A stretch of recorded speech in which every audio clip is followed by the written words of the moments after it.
Салом алайкум тамошобинони азиз, бинандагони гиромӣ, бо шумоён ҳастам ман боз Матин Муҳиддинов ва ин аст барномаи илм ва технология. Имрӯз бошад ман барои шумоён як барномаи ғайриоддӣ, чунки ман дар студияи тажлайв қарор надорам ва дар хона қарор дорам.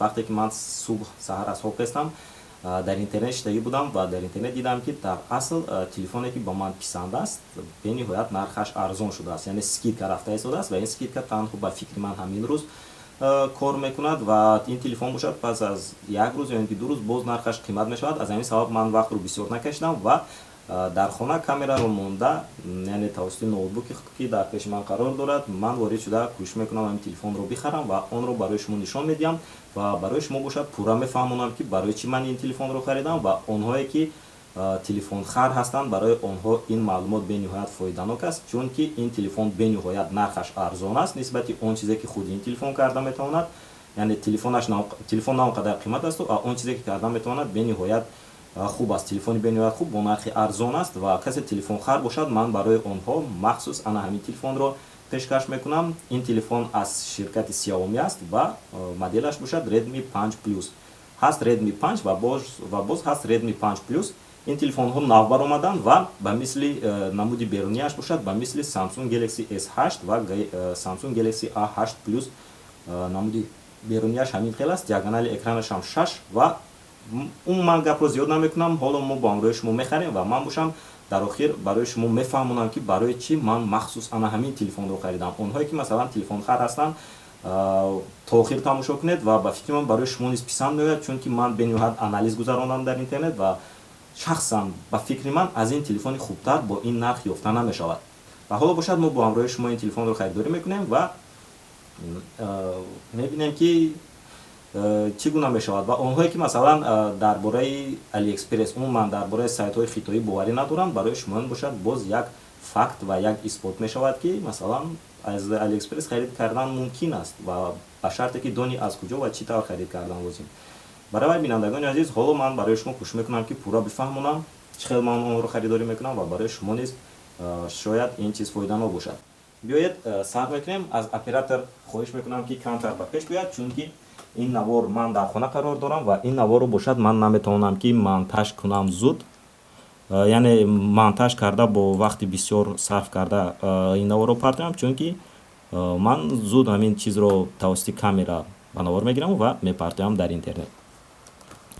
Ворид мешавем ба Алиэкспресс. Ман ин телефонро хела шуд дар страничкаи худам сахраин кардаги ҳастам ва ҳоло ворид мешавем ва мехарем. Дар ин ҷо боз ҳаст Asus Zenfone Max. Ин ҳам телефони бениҳоят хуб аст, аммо нархаш каме қиматтар нисбати он чизе ки мо харидорӣ мекунем. Ман чӣ хеле ки шумо дида истодаед Xiaomi Redmi 5 Plus ва боз аз ду магазин аст, яъне ҳар ду ҳамин як телефон аст, як намуд телефон ва инаш бошад аз мағозаи Xiaomi, инаш бошад аз мағозаи Goldway.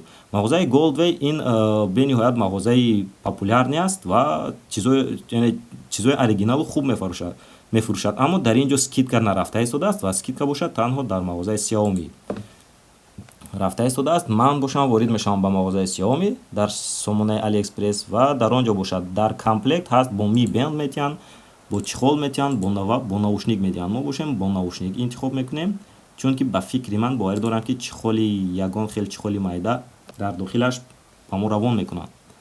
Мо интихоб мекунем, аз Хитой интихоб мекунем. Дар ин ҷо гарантия ҳаст, гарантияшро мегирем, чунки ба мо гарантия лозим нест бинандагони азиз. Ва тамом, мо ана ҳамин қадар чизро мегирем ба аз он сабабе ки настройкаҳо қарор аст ва бояд мо зуд харидорӣ кунем.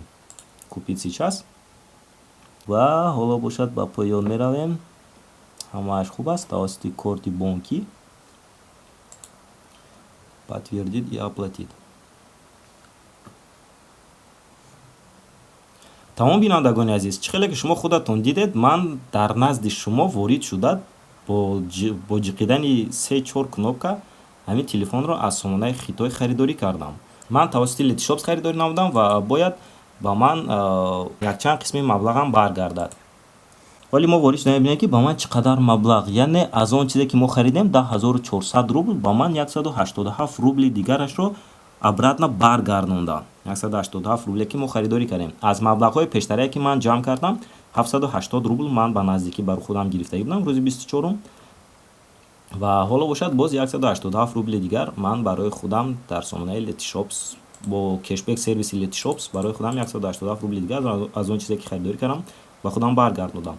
Тамом бинандагони азиз, чӣ хеле ки шумо худатон дидед, бо ҷиқидани якчанд тугмача ман ин телефонро аз сомонаи Алиэкспресс харидорӣ намудам ва вақте ки ин телефонро ба ман оварда расонан агар дар дасти ман диҳанд, ман барои шумо онро распаковка мекунам ва ғайр аз ин боз як видео дигар мебарорам, мефаҳмонам ки ин чӣ гуна телефон аст ва чӣ хел кор мекунад. Чӣ хеле ки шумо худатон дидед, мо онро бо нархи 10600 рубл харидорӣ намудем. ва барои чӣ именно ҳамин телефон? Ин телефон нав баромад, моҳи декабр баромад, ширкати Xiaomi баровард ин телефонро ва шумо бинед ки бо 10600 рубл ба мо чӣ медиҳад.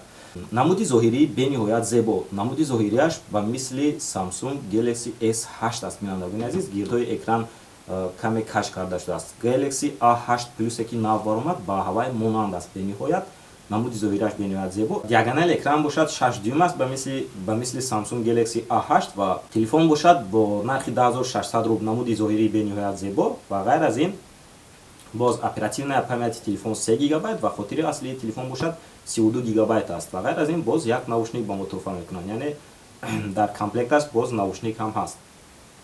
аз ин ҷо мебарояд ки телефон бениҳоят хуб аст. Протсессораш бошад Snapdragon 625. дар бисёр телефонҳое ки вуҷуд доранд дар интернет, умуман телефонҳое ки хуб кор мекунанд, нархашон қимат аст, Snapdragon 435 қарор дорад ва дар ин бошад 625, яъне шумо бибинед ки версияи боз ҳам навтар. айни ҳол Snapdragon 835 аз ҳама охирон аст ва ин бошад 635, қариб дар мобайн қарор дорад, яъне на он қадар телефони паст ва на он қадар телефони баланд, бо нархи худаш бениҳоят телефони хуб аст. Он тамошобиноне ки айни ҳол ба худашон телефонҳои бюджетни мехоҳанд тақрибан бо нархи 10000 рубл, пас ман барои шумо ана ҳамин телефонро тавсия медиҳам, чунки ҳоло нархи ин телефон 10500 аст.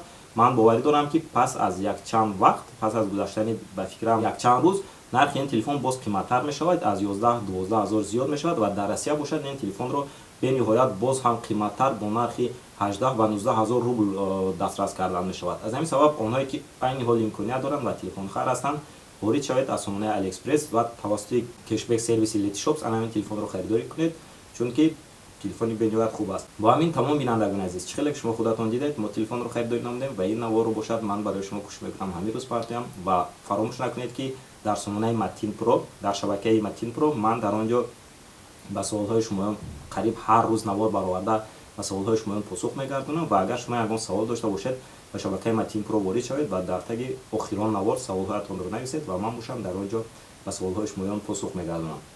бо ин барномаи худро ба поён мерасонем. Бо шумо будам ман, Матин Муҳиддинов. Хайр.